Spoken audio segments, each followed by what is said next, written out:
Hey friends, so I got home and took Petey out and am just kind of sitting on the couch getting cozy.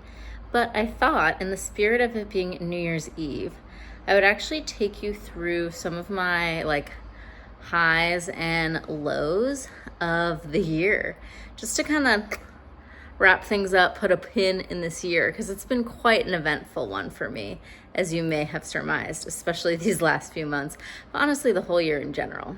So I made a little list. Let me pull it up of highs and lows. So we'll start with the lows so we can end on the highs. But first low, obviously, no one would be surprised to hear me say this, would be my breakup. I knew it would be hard, but I guess I didn't know just how hard it would be.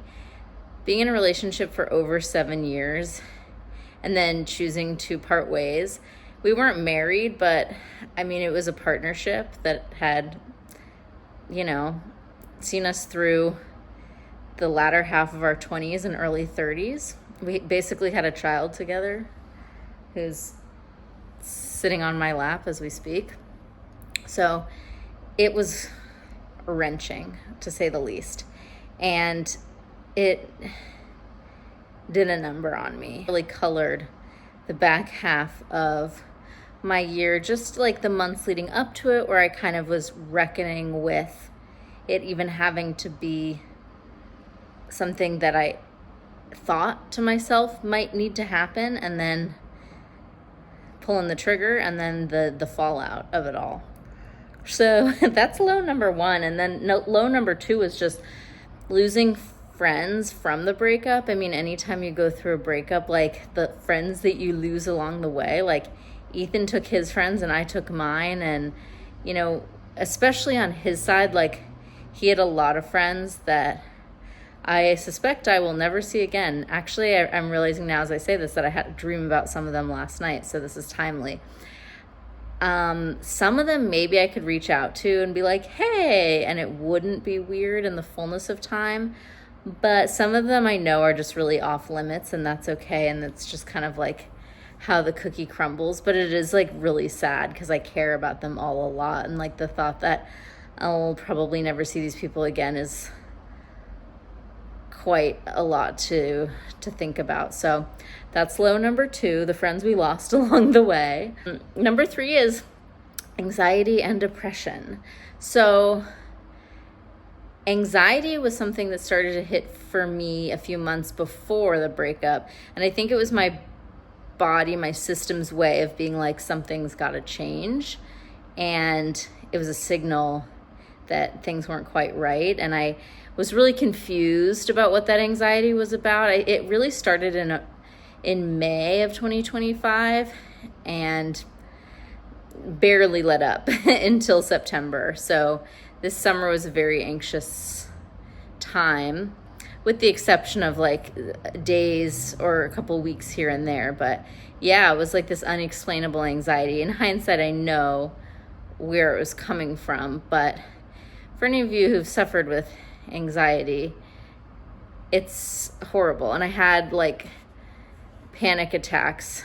I had more panic attacks this year than I've had, I think, collectively in my whole life. So that was gnarly. And then depression and anxiety after the breakup, just because of how hard it was to go from having, this person be my best friend to then having him hate me, or not hate me, but be treating me as if I was hated. And I know that he doesn't hate me. It's just that I'd never received his ire before like that. And my system was so kind of in shock about that it couldn't even handle it.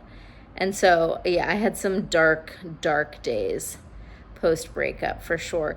Never once did I regret my decision to end the relationship, but I think it was just the shock of how quickly my life changed and what it was like to no longer have the kind of relationship that I'd had with him, or to be receiving the same kind of like care from him. That was gone, and it was a shock to the system. What's next? Leaving my beautiful house was my next low. I loved the home that we lived in 2025. So we moved in December of 2024, and we are moving out tonight. Tonight is the final apartment inspection, and then we're out of there. Fingers crossed we get our security deposit back. I think we will, because our landlord's a nice guy, but it was just a perfect place for us for that 1 year. It had a backyard. Petey loved it. It was a perfect 2-bedroom home that we rented, and it served its purpose well. Beautiful light. If you saw that apartment, it just was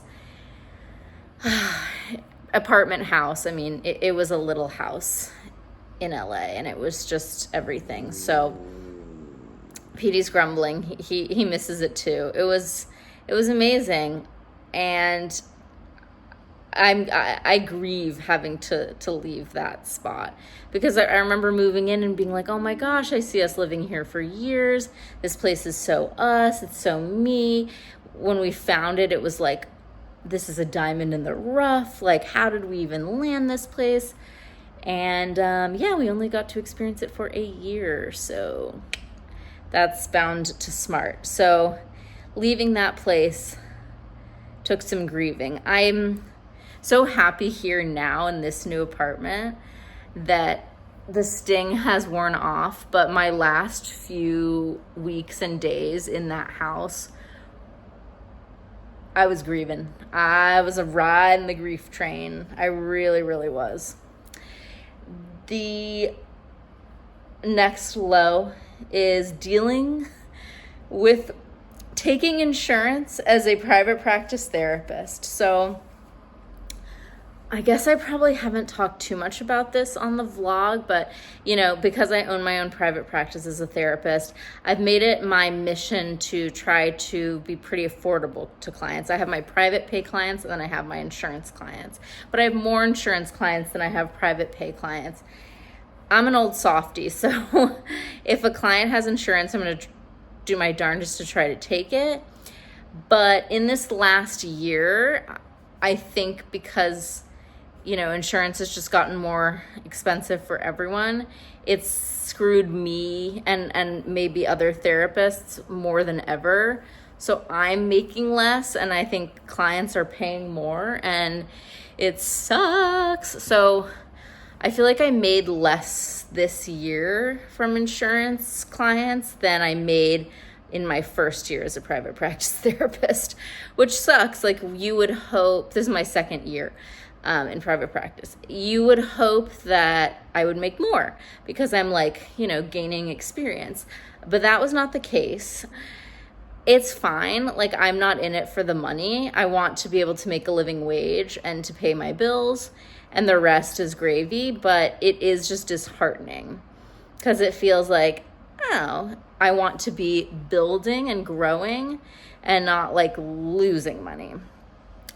And yeah, so that was just depressing, and I just know it's out of corruption and greed on these insurance companies' parts. So yeah, that was a low.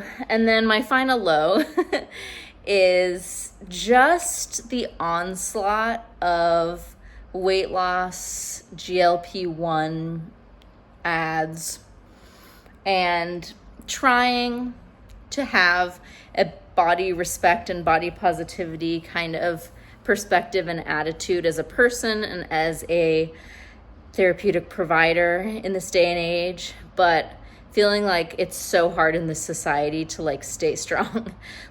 I was just watching my YouTubers, I was just watching my YouTube videos, and every ad that is shown to me, every other ad basically, is a weight loss ad, is a GLP-1 ad. It's like, I lost this many pounds, I lost this many pounds.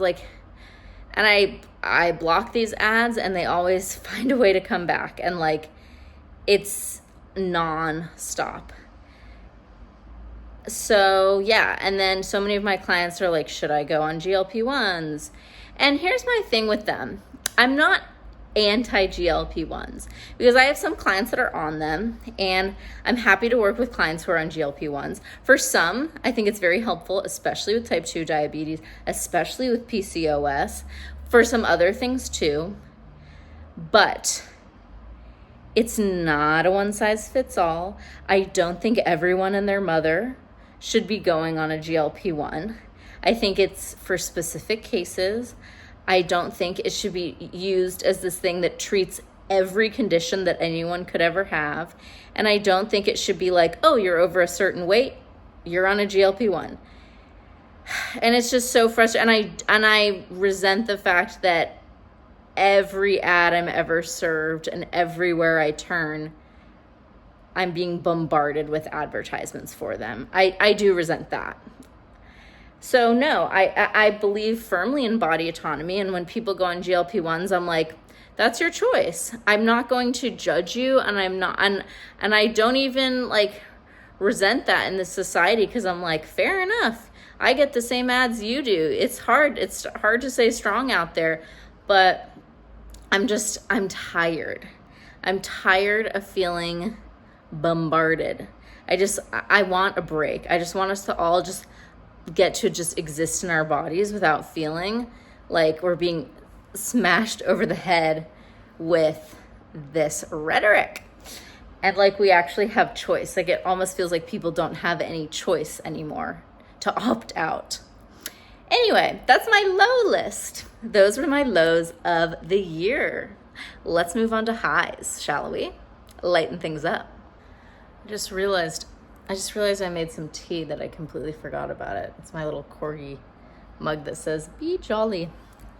Anywho, so, hold on, I gotta switch hands. Hans. Okay, what's next? Highs. Okay, hi. So, my number one high of 2025 was my community. That's so cheesy, but truly I mean it. My girls, my women stepped up for me in a big way this year. Not even just post-breakup, but like pre-breakup. I started the year with a really fun trip to Joshua Tree with Caroline and Kelsey. And yeah, I mean, that really kicked off a year of friendship vibes.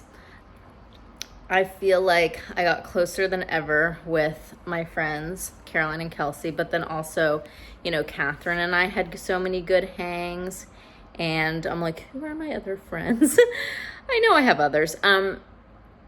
No, like my friends from Boston, it's always nice to see them. I got to see them a couple times this year, and when the breakup actually happened, my friends rallied around me, okay?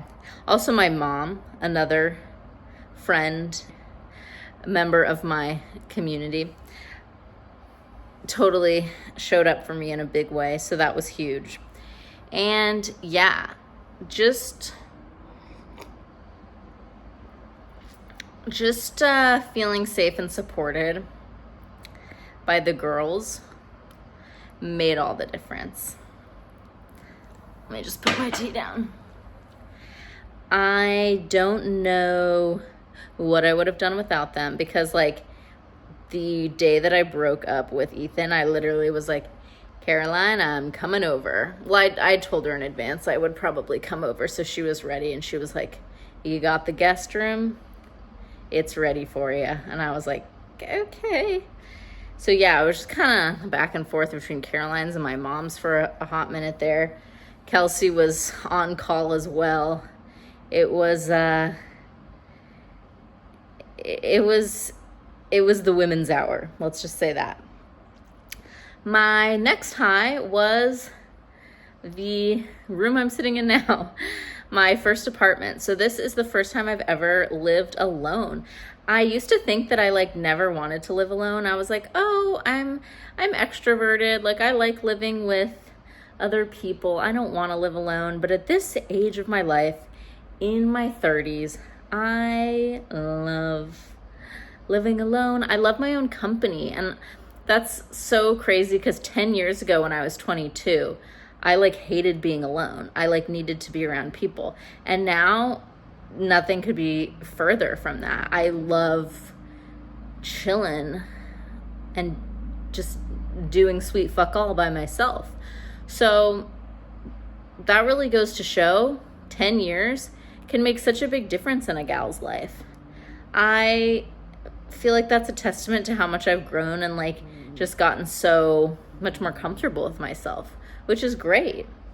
So yeah, and I love that I've been able to like decorate this apartment to my little heart's desires. Like every inch of it is just so me. I've hung up all my like cute little pictures, and I love this couch. I love this reading chair. I love my Christmas tree. I'm gonna keep my Christmas tree up like a really long time, probably all the way through next week.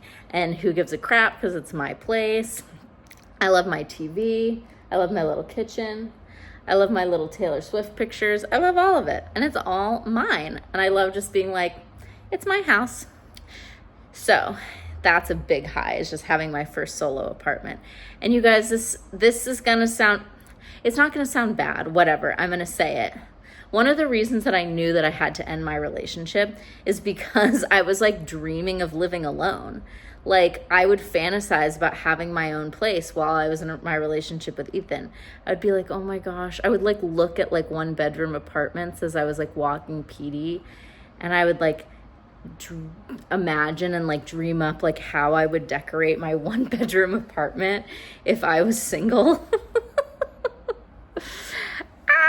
Yeah, bad sign. And like I was like, are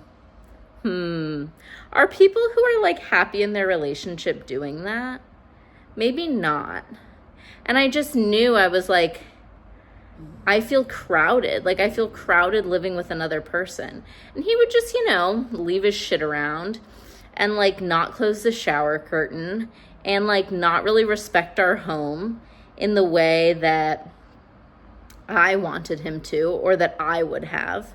And like, if the relationship had been going well, I would have been like, oh, well, but it wasn't. And so I was like, I just want my own space. Anyway, I have my own space now. Number 3, self-acceptance. This is a big one. How do I even like encapsulate this? One of my highs this year is just accepting that I am a non-traditional girly, and that's okay. I do not want to have a life where I settle down and get married and have kids and live that kind of life. Ugh, that sounds horrible to me. That sounds horrible. And I love just being able to say that. God, it feels good. Like, I look at people who have that kind of life and I'm like, I love that for you. And it would be a prison for me. And that's okay. And we can live and let live. Am I right? The idea of having children is unfathomable to me in this economy, but in any economy. Even if the economy was booming, you couldn't pay me enough to have kids. And also, that was the other thing, is like, people were always like, are you and Ethan gonna get married? And I was like, maybe, but I didn't want to. Not because of him. For a while I was like, if I was gonna marry anyone, it probably would have been him. But I don't want to get married. I don't want to tie myself legally. I don't want to bind myself to anyone. That doesn't make sense to me. That's so random. Why would I want to legally bind myself to a man or to anyone, to a woman even? It's like, why does the law have to get involved with my life like that? And it just, I'm like, why would I want a messy divorce in the 50% chance that it doesn't work out? That's like, it's not clocking to me, basically. And I see how many people do it, and I'm like, I don't get it. I just don't get it. And for so long, I've thought that something was wrong with me because I was so confused by how much I didn't want to get married and have kids. And now I'm kind of like, I don't need to question it. I do not need to question it. What if they can want what they want and I can want what I want, and those can just be two different things, and I can rest easy at night knowing that that ain't me. So self-acceptance has been a major high for me this year. I don't have to judge myself for wanting anything different. And non-monogamy is part of this for sure, because that's also like, it's something that just makes so much sense in my brain, but that I think other people are like, huh? And I'm like, yeah, but when you talk about getting married and have kids, that's where I'm like, huh? Like, people get so confused by non-monogamy, but I get so confused by marriage and children. And so it's like, our brains we're built different, and that's okay. It's okay. What's next on the list? We have got travel. So that was another big thing this year, was I went on so many little trips, and then I did my big international Portugal trip, which was amazing. And I just feel so blessed that I have travel privilege. That's what the Ride podcast, one of my favorite podcasts, calls it, travel privilege. I love that I have a family who really always fostered a love of international travel, and I got to go to Portugal with my mom. We had the time of our lives. I can't wait to go back to Portugal whenever that will happen, and I think we're going to Japan at some point in the future. We were going to go this spring, but we've got a wedding this summer that we got to go to, so we might put the Japan trip off, but we're going to get there. And then a lot of mini trips to like Palm Springs, Joshua Tree, 2 trips to Boston, which were fun. And yeah, travel privilege was at an all-time high this year. And what I love about travel is I have so much fun when I'm there, and I'm so excited to get back. And isn't that also a privilege? I always love coming home to LA and being like, I'm in my favorite place. So yeah. My penultimate high was the love of my life, Petey. The sweetest boy, my son. I feel like we've gotten to know each other even better this year. He has chosen me in the divorce. No, Ethan and I always said Petey was going to be my dog if we ever broke up, and that has come to pass. But Petey's really gotten closer with me than ever. We are attached at the hip, okay? And I'm just lucky to have him. He is the most rigid dog in terms of his schedule. He keeps me scheduled minute by minute. He is disciplined like his mother. My wish for him in 2026 is that he gets a little bit more flexible with his schedule, because he keeps me scheduled down to the dot. Like at 8:30 every night, he says it's time to go to bed, and I'm like, it's 8:30, sir.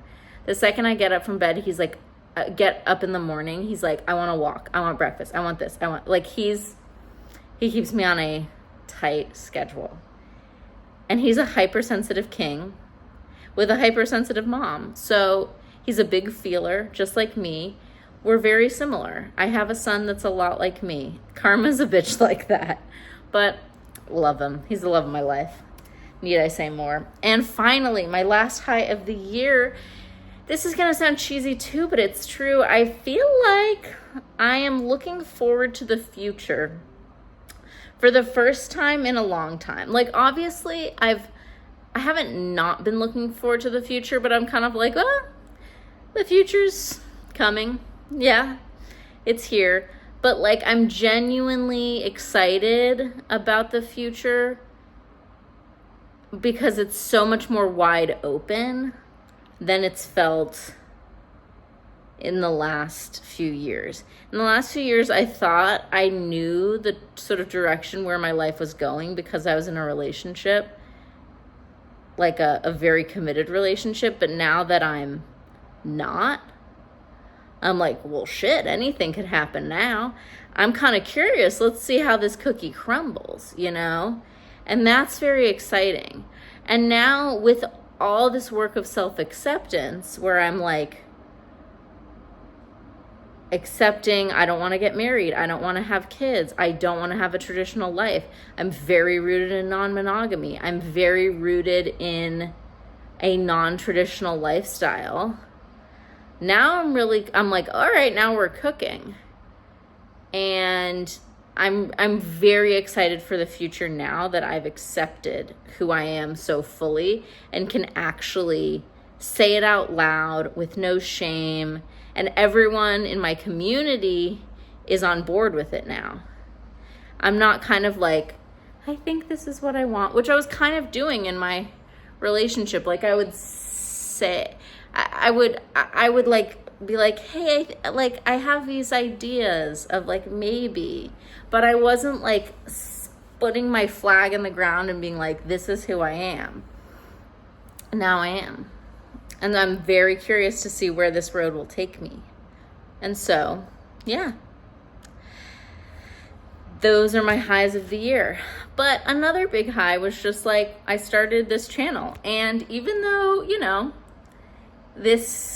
I don't know who watches these videos, my friends and family and some random people. And that's great. I hope in the future it grows a little bit more. But even if it doesn't, I have fun making them. So that's really all that matters.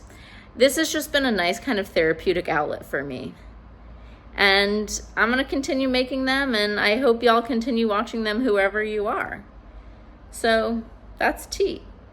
But thanks for being here. As always, like and subscribe and give me a follow.